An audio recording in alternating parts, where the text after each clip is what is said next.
Bismillahirrahmanirrahim. Assalamualaikum warahmatullahi wabarakatuh. Alhamdulillah, wassalatu wassalamu ala rasulillah, amma ba'du.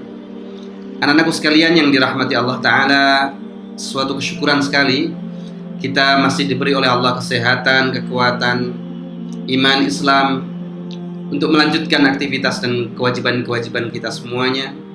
Yang kali ini kita masih melanjutkan pondok Ramadan virtual kita, yang pada materi keempat kita membahas hal-hal yang dapat merusak puasa Ramadan kita. Dan pada materi yang kelima ini kita akan membahas tentang kewajiban bagi orang yang puasanya batal. Baik, anak-anak sekalian, kewajiban bagi orang yang puasanya batal. Jika seseorang puasanya batal, maka apa yang diwajibkan atasnya? Ada 4 macam hukum dalam hal ini. Yang pertama, wajib mengqadha dan membayar fidyah. Jadi fidyah itu apa? Nanti saya jelaskan. Mengqadha itu adalah mengganti, dan membayar fidyah ini adalah memberi makan orang miskin, 1 orang miskin. Jadi ketika seseorang puasanya batal, maka ada 4 konsekuensi hukum. Ada 4 macam hukum. Yang pertama adalah wajib mengqadha sekaligus membayar fidyah. Jadi mengqadha dan membayar fidyah. Tidak mengqadha saja atau membayar fidyah saja, tetapi harus kedua-duanya. Harus mengqadha dan mengganti puasanya itu di lain hari, dan membayar fidyah sekaligus, yakni bagi 2 kelompok orang. Yang pertama, bagi orang yang tidak berpuasa karena mengkhawatirkan keselamatan atau kesehatan orang lain. Jadi bukan kesehatan diri sendiri tapi orang lain. Seperti orang hamil yang mengkhawatirkan kondisi janinnya. Janin ini orang lain karena dia punya nyawa sendiri. Atau wanita menyusui yang mengkhawatirkan kondisi bayi yang disusuinya. Bayi ini juga punya nyawa sendiri, jadi dia masuk kategori orang lain. Apabila si ibu tersebut, wanita tersebut mengkhawatirkan keselamatan janin saat dia hamil, atau keselamatan atau kesehatan bayinya saat dia menyusui, maka, dan dia boleh tidak berpuasa, boleh dalam hal ini tidak berpuasa, maka dia wajib mengqadha, mengganti puasanya di lain waktu, sekaligus membayar fidyah. Dari setiap hari, ya dia mengganti 1 hari puasa dan 1 fidyah. Kalau 2 hari, ya berarti 2 kali qadha, 2 kali fidyah, dan seterusnya. Ini bagi ibu-ibu yang hamil atau menyusui dan dia khawatir kesehatan orang lain, dalam hal ini janinnya atau bayinya. Berbeda nanti apabila yang dikhawatirkan adalah dirinya sendiri kesehatannya, misalnya kandungan lemah, atau dia saat itu kondisinya tidak baik, atau saat menyusui itu apabila berpuasa dia membahayakan dirinya, maka dia boleh tidak berpuasa. Karena, dan itu pada saat itu dia tidak membayar fidyah, tapi cukup mengqadha saja. Nanti akan ada penjelasannya. Adapun jika dia mengkhawatirkan kondisinya sekaligus mengkhawatirkan kondisi janinnya, maka hanya diwajibkan mengqadha saja tanpa membayar fidyah. Ini yang baru saja saya sampaikan. Baik, kemudian yang kedua, bagi orang yang mempunyai kewajiban mengqadha, namun hingga datang bulan Ramadan tahun selanjutnya, dia belum juga mengqadha atau mengganti hutang puasa yang sebelumnya. Maka dengan tanpa adanya uzur atau halangan. Kalau memang ada halangan, misalnya dia tak sakit menaun, maka itu tidak masalah. Maka itu nanti pembahasannya lain lagi. Apabila seseorang yang sehat kemudian dia berhalangan untuk berpuasa, baik karena sakit atau karena perjalanan musafir, dia berhalangan sehingga dia berhutang puasa, seharusnya setelah lewatnya puasa itu dia segera mengganti. Tapi setelah setahun hingga datang puasa berikutnya, ia belum juga mengganti atau mengqadha puasanya Ramadan yang lalu, maka setelah Ramadan yang ini dia harus mengganti atau mengqadha puasanya sekaligus membayar fidyah.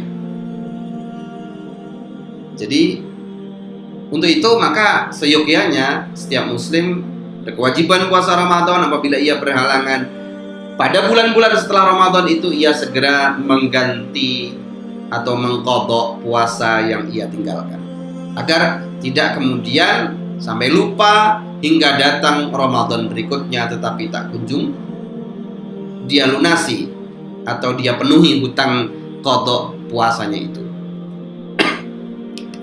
Selanjutnya, ini pengertian fidyah. Fidyah, apakah itu fidyah? Fidyah adalah satu mud setiap harinya dari makanan pokok suatu daerah, beras, gandum, sagu, atau yang lainnya. Fidyah berulang dengan berulangnya tahun. Artinya jika lewat Ramadan sampai 2 kali dia tidak mengqadha puasanya, maka tiap hari di mana dia meninggalkan puasa ia membayar 2 mud, demikian seterusnya. Ini adalah pengertian fidyah yang harus dipenuhi oleh orang yang memang ketanggungan fidyah karena beberapa alasan yang sudah saya sebutkan tadi. Selanjutnya, fidyah ini telah saya jelaskan bahwa ukurannya adalah 1 mud setiap harinya. Mud ini sebuah ukuran yang dipakai oleh orang zaman dulu untuk menakar volume makanan, terutama makanan pokok. Jadi beras, gandum, sagu, dan lain-lain. 1 mud itu kira-kira ukurannya sekian ini. Jadi 2 telapak tangan yang menengadah ke atas, seperti orang berdoa begini. Ulama sekarang umumnya mengizinkan penggantian fidyah ini dengan makanan siap saji. 1 porsi makanan orang dewasa begitu, yang kemudian diberikan kepada fakir ataupun miskin. Ini adalah fidyah. Bisa juga fidyah ini diakumulasi, kemudian dikumpulkan dan pemberiannya dirupakan dengan uang. Itu diperkenankan. Jadi fidyah berupa 1 mud ini adalah ukuran ulama terdahulu. Adapun ulama-ulama kekinian maka lebih menyarankan mengganti fidyah ini dengan uang atau makanan yang bisa siap disantap oleh penerimanya. Dalam hal ini adalah fakir miskin. Jadi fidyah adalah pengganti suatu amalan. Anggaplah itu sebagai sebuah sanksi begitu dari amalan yang seharusnya kita laksanakan tetapi kita berhalangan untuk melaksanakannya. Selanjutnya ada konsekuensi hukum yang kedua. Setelah tadi yang pertama adalah wajib qadha sekaligus wajib bayar fidyah, kalau yang ini wajib qadha tanpa membayar fidyah, yaitu orang yang pingsan atau orang yang lupa niat atau orang yang sengaja membatalkan puasa, bukan dengan cara bersetubuh ya, karena bersetubuh ada pembahasan hukum tersendiri. Jadi orang-orang yang masuk di sini orang-orang yang wajib mengqadha atau mengganti puasanya tanpa harus membayar fidyah. Selanjutnya wajib fidyah tapi tidak wajib qadha, yaitu bagi orang yang sangat tua dan orang sakit yang sulit diharapkan kesembuhannya. Dia wajib fidyah setiap 1 hari, maka dia fidyah 1 porsi untuk fakir miskin. Apabila 30 hari, maka dia tinggal mengalihkan itu. Dan itu boleh diwujudkan dengan uang sehingga diakumulasi berapa begitu. Misalnya 1 hari itu 1 porsi itu 25.000, maka 30 hari puasa 25.000 kali 30 sama dengan 750.000, yang itu kemudian diberikan kepada fakir miskin. Yang demikian ini boleh. Kemudian yang keempat, tidak wajib membayar fidyah, juga tidak wajib qadha. Yang seperti ini adalah orang gila yang kegilaannya tidak disengaja. Artinya dia betul-betul kehilangan akalnya. Dia tidak wajib fidyah, juga tidak wajib qadha. Nah, ada beberapa keadaan diwajibkan untuk qadha, namun tetap harus meninggalkan hal-hal yang membatalkan puasa, makan, minum, dan lain-lain sampai maghrib. Nah, ini ada 6 keadaan. Jadi ada beberapa orang di mana dia wajib untuk mengulang atau mengganti puasanya atau mengqadha puasanya.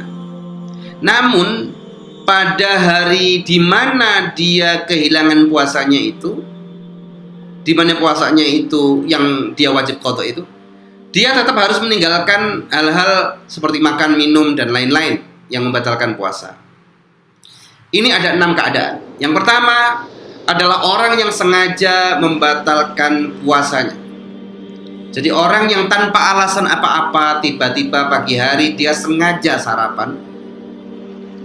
Dia seorang muslim. Kemudian setelah itu dia tidak boleh makan, dia tidak boleh minum. Dia tidak boleh melakukan merokok atau hal-hal yang membatalkan puasa. Dan dia wajib mengganti apa yang dia lakukan itu. Meskipun pada hari itu setelah sarapan tadi, setelah minum tadi misalnya, dia tidak boleh makan, minum, dan lain-lain. Karena itu adalah hari Ramadan, siang Ramadan, di mana diwajibkan atas dirinya puasa. Yang kedua, bagi orang yang tidak niat di malam hari, meskipun karena lupa. Jadi orang yang tidak niat di malam hari, di bulan Ramadan, siangnya dia tetap harus puasa, tapi puasanya harus diqadha, diganti di lain hari, karena puasanya tidak sah. Nanti ada yang bertanya, kalau sudah karuan tidak sah, kenapa tidak puasa saja? Bagaimana kalau tidak puasa saja? Tidak boleh tidak puasa. Tidak boleh tidak puasa di siang hari bulan Ramadan tanpa alasan, meskipun alasannya lupa niat. Maka dari itu solusi yang kemarin saya sampaikan di materi yang kedua kalau tidak salah, itu niat hendaknya dilakukan sejak awal Ramadan. Jadi sekarang misalnya malam ini, nanti malam bagi yang awal Ramadan belum niat, nanti malam mulai berniat, saya berniat puasa 1 bulan penuh. Dengan demikian dia sudah berniat berpuasa sebulan penuh, dan niatnya harus di malam hari, mulai setelah maghrib dan sampai dengan sebelum subuh. Dia harus berniat, saya berniat puasa sebulan penuh. Dan pada malam-malam berikutnya ia tinggal mengulangi lagi niatnya itu. Saya besok niat puasa, saya besok puasa, saya besok puasa. Kalaupun toh lupa, maka tidak apa-apa, karena dia sudah niat di awal yang sebulan penuh tadi. Dan niat itu cukup di dalam hati. Pelafalan niat itu hukumnya sunnah. Jadi nawaitu shauma ghadin an adai fardhi syahri ramadhani hadhihi sanati fardhillahi ta'ala, itu hukumnya sunnah. Jadi yang wajib adalah niat di dalam hati bahwa saya besok akan puasa. Dan niat itu tidak harus seperti itu ya. Apa yang terdetik dalam hati itu sudah dianggap niat. Kita sahur itu berarti kita sudah niat. kita malam hari berniat nanti malam bangun sahur, itu berarti kita sudah berniat puasa. Jadi sebenarnya tidak ada kata lupa niat, itu tidak ada, hampir tidak ada. Baik, kemudian yang ketiga, bagi orang yang sahur karena mengira masih malam, belum terbit fajar, ternyata sudah lewat subuh. Maka dari itu, setiap orang yang bangun untuk sahur, hendaknya dia melihat jam, melihat waktu, apakah ini belum waktunya subuh. Itu jadi tidak bisa kemudian meremehkan waktu, karena semuanya ada waktunya, ada aturannya. Termasuk puasa ini, aturannya dimulai dari start subuh sampai dengan maghrib. Jadi subuh itu sudah tidak boleh makan dan minum apapun, maghrib kita baru boleh berbuka puasa. Selanjutnya, yang wajib puasa sekaligus wajib mengqadha, tetap wajib puasa sekaligus wajib mengqadha adalah bagi orang yang berbuka puasa karena mengira sudah maghrib, ternyata belum. Itu maka dia harus mengqadha, harus mengganti. Maka dari itu tidak boleh kemudian kita asal-asalan, wah sudah jam 5:30 ini sudah maghrib, padahal belum memastikan waktu maghrib itu sudah datang atau belum, dia makan begitu saja, dia berbuka. Yang demikian ini wajib mengganti apabila ternyata memang belum maghrib, wajib mengqadha puasanya. Yang kelima, bagi orang yang tidak berpuasa karena mengira atau meyakini masih tanggal 30 Sya'ban, ternyata hari itu sudah masuk 1 Ramadan. Saya kira ini tidak mungkin terjadi ya, karena kita semua mendengar pengumuman dari pemerintah dan kita semuanya wajib mencari tahu. Kita wajib untuk mencari tahu apakah besok itu sudah Ramadan atau belum, sehingga besok kita sudah waktunya puasa Ramadan atau belum. Ini saya kira tidak boleh kemudian ada seorang muslim yang mengaku tidak tahu saya kalau sekarang sudah masuk 1 Ramadan. Dia berkewajiban untuk mencari tahu. Kemudian yang keenam, bagi orang yang kemasukan air karena perbuatan yang tidak disyariatkan, tidak diperintahkan oleh syariat, seperti berkumur, memasukkan air ke hidung, dan mandi menyegarkan badan. Ini yang sengaja ya. Jadi untuk berkumur misalnya, kalau memang tidak sengaja dan dia memang berkumur kemudian secara tidak sengaja, maka tidak apa-apa.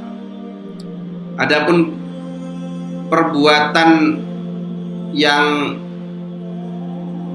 berkumur di luar saat wudhu misalkan, yang seperti itu yang tidak, yang saya kira itu makruh ya, karena dapat mengakibatkan